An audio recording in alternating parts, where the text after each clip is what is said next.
Hello everyone, welcome back to our channel we are learner.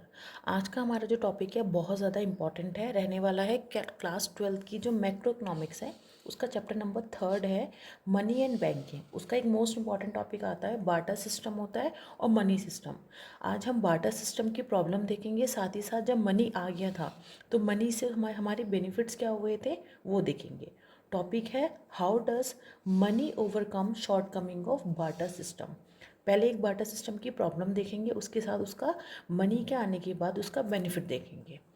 Barter system की first problem थी not acceptable to everyone. इसमें क्या था कि जो वस्तुएं एक व्यक्ति दूसरे व्यक्ति को देना चाहता है, ज़रूरी नहीं कि जो सेकंड व्यक्ति है, जो सेकंड पर्सन है, उसको एक्सेप्ट करेगा या नहीं। Goods of one person may not be acceptable of other person. ये ज़रूरी नहीं है कि एक व्यक्ति जो गुड्स अपनी बेचना चाहता है वो दूसरा व्यक्ति लेगा या नहीं, वो एक्सेप्ट भी कर सकता है और नहीं भी कर सकता। तो जब मनी आ गया था तो उसका बेनिफिट क्या बैठा था, money is acceptable to everyone. अब मनी के आने के बाद क्या, मनी तो पैसे तो हर कोई लेने के लिए तैयार रहता था। No seller will refuse to take money, farmer will taking money from butcher. इसमें कोई भी ऐसा सेलर नहीं होता था जो कि मनी लेने के लिए मना करे। साथ ही साथ यहाँ तक कि जो फार्मर होते हैं, फार्मर भी पैसे ले सकते थे एक बुचर, या बुचर कौन हुआ यहाँ पे कि जो मांसाहारी जो बुचर जो कसाई की शॉप होती है वो, उससे वो पैसे ले सकते थे। सेकेंड, हमारी बार्टर सिस्टम में प्रॉब्लम थी नो स्टैंडर्ड डेफर्ड पेमेंट। इसका कोई स्टैंडर्ड नहीं था। If payment made at a later date no standard quality और क्वांटिटी। अगर पेमेंट डेट के बाद होता था तो उसमें क्या था, कोई भी उसकी मात्रा, क्वालिटी और गुणवत्ता या मात्रा कोई भी निश्चित नहीं थी। अब जब मनी आया तो मनी सिस्टम में इससे बेनिफिट क्या हुआ था, means of standard deferred payment. अब इसका क्या है, एक स्टैंडर्ड एक मानक लागू कर दिया गया था। We can fix amount in money terms will be paid at later date. अगर हमारा कोई अमाउंट रह रहा है तो उसकी मनी हम क्या डेट के बाद पे कर सकते थे। उसका एक फ़िक्स अमाउंट होता था जो हमें पे करना होता था, जिसको आसानी से मेज़र किया जा सकता था। थर्ड, हमारी बार्टर सिस्टम में प्रॉब्लम थी लैक ऑफ डिविजिबिलिटी, जिसमें था certain products can't be divided, have to be purchased in full.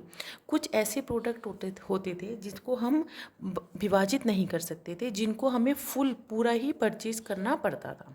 लेकिन जब मनी आई तो मनी में से बेनिफिट क्या हुआ, वो ईजिली डिविजिबल हो गए। जैसे कि अब 2000 का नोट है, हम उसको डिवाइड कर सकते हैं 500 नोट्स में।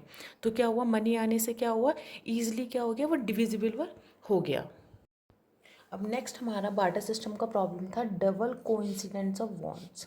मतलब कि ऐसे व्यक्ति जिसको हमारी वस्तु चाहिए होती थी और जिस व्यक्ति को हमें अपना गुड देना है उसके पास भी ऐसी वस्तु हो जो हमें चाहिए। Both person should need each other goods और सर्विसेज। दोनों पर्सन ऐसे होने चाहिए जिनको एक दूसरे की जो वस्तु और सेवाएं हैं उन दोनों की ज़रूरत हो। लेकिन ये तो इसकी प्रॉब्लम होगी बार्टर सिस्टम की। मनी आने के बाद बेनिफिट क्या हो गया, want can be of one person also. Only one person में need the good and not both person. इसमें क्या है, अगर किसी एक व्यक्ति को किसी एक गुड की ज़रूरत है तो वह उससे खरीद सकता है, दूसरे व्यक्ति की उस गुड्स को बेचने की चाह है या नहीं, क्योंकि इस टाइम पर पैसे आ चुके थे। पैसे से क्या है, वो अपनी कोई भी वस्तु खरीद सकता था। नेक्स्ट हमारा बार्टर सिस्टम का प्रॉब्लम था हाई स्टोरेज कॉस्ट।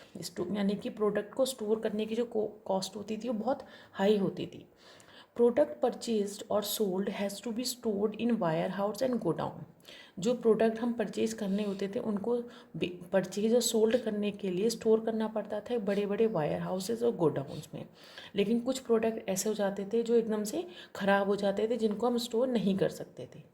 लेकिन मनी आने के बाद इसका बेनिफिट क्या हो गया, money can be easily store. अब मनी को हम क्या कर सकते हैं, हम ईजिली स्टोर कर सकते हैं। It is easier to save notes than goods, no need of godown on warehouse. अब इस मनी के टाइम पे प्रोडक्ट को स्टोर करने की ज़रूरत नहीं है। यहाँ पे आप सिर्फ नोट, जो आपके पैसे हैं, आपको उसको ईजिली क्या कर सकते हो, सेव कर सकते हो। इसमें आपको कोई भी गोडाउन या वायर हाउस की ज़रूरत नहीं होती है। नेक्स्ट हमारा बार्टर सिस्टम का प्रॉब्लम था difficult to carry forward wealth. आपकी जो पूंजी है उसको आगे अपने वंशज या जनरेशन को देना वो डिफ़िकल्ट होता था। Some items are perishable, can not be transfer to future generation. कुछ आइटम्स ऐसे होते थे जो नाशवान होते थे। नाशवान मीन्स जो जल्दी ख़त्म हो जाते थे, उनको हम अपने फ्यूचर जनरेशन तक ट्रांसफ़र नहीं कर सकते थे।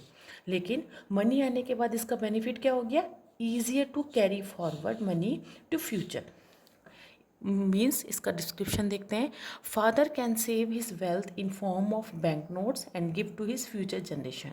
कोई भी फादर अपनी जो वेल्थ है, उनकी जो पूंजी है, उसको बैंक में नोट्स के जरिए जमा कर सकता है, सेव कर सकता है और बाद में उसको क्या कर सकता है? अपनी फ्यूचर जनरेशन को दे सकता है। लास्ट हमारा बार्टर सिस्टम का प्रॉब्लम था no proper unit of account, मतलब कोई भी अकाउंट ऐसा नहीं था। No fix price of a product, price varies with products exchange. किसी भी प्रोडक्ट का कोई भी प्राइस वहाँ पर फिक्स नहीं था। प्रोडक्ट के जो प्राइजेस थे वो बदलते रहते थे एक्सचेंजमेंट के आधार पर। लेकिन मनी आने पर इसका बेनिफिट क्या हुआ था? प्रॉपर यूनिट ऑफ अकाउंट, एक प्रॉपर यूनिट, प्रॉपर प्राइस बन गया था। Price of all goods is measured in terms of rupees. अब किसी भी गुड्स का जो कीमत थी, प्राइस था, उसको हम मेज़र कर सकते थे रुपीज़ में। तो ये था हमारा आज का वीडियो, जिसमें हमने देखा है 12th क्लास का जो 3rd चैप्टर है मैक्रो इकोनॉमिक्स का, मनी एंड बैंकिंग, उसका बार्टर सिस्टम और मनी के जो प्रॉब्लम है, उन दोनों को एक साथ। इसमें आपके 2 टॉपिक कंप्लीट हो गए। बार्टर सिस्टम के बारे में भी पता चल गया है और साथ ही साथ मनी के बारे में भी। डिटेल एक्सप्लेनेशन का वीडियो है, प्लीज़ आप वीडियो को देखिए। वीडियो पसंद आए तो लाइक शेयर एंड सब्सक्राइब कीजिएगा। और इसी चैप्टर के कुछ छोटे छोटे नोट्स मैंने शॉर्ट्स में अवेलेबल कराए हैं, उनका भी शॉर्ट्स का वीडियो मेरे चैनल पे अपलोडेड है, आप वहाँ से उसको देख सकते हैं। Thank you.